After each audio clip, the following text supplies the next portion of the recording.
பாருங்க, கர்த்தருடைய வேதத்தை தியானிக்கிற பொழுது, கர்த்தருடைய வேத வசனங்களால் நம்மை நிரப்புகிற பொழுது, இப்ப நம்ம சொல்ல முடியும், நான் கர்த்தருடைய வேதத்துல பிரியமா இருந்து இரவும் பகலும் அவருடைய வேதத்தை தியானிக்கிற மனுஷன் நான் பாக்கியவான்.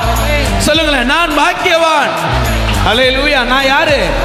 பாக்கியவான். பாருங்க, அதுல சொல்லப்பட்டிருக்கு, அவன் நீர்க்காலுக்கு ஓரமாய் நடப்பட்டு தன் காலத்தில் தற்கனியை தந்து இலையுதிராது இருக்கிற மரத்தை போல இருப்பான். நான் சொல்றேன், இந்த இலையுதிராது இருக்கிற இந்த மரத்தை எந்த மனுஷனுடைய தூஷணமும் வேலை செஞ்சிருமா?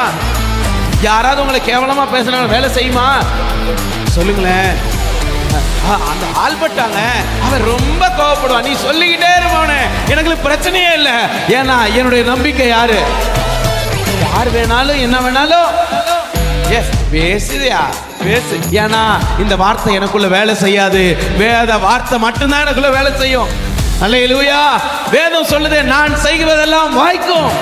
நான் நீர்க்கால்களின் ஓரமாய் நடப்பட்ட ஒரு ஆலமரம்.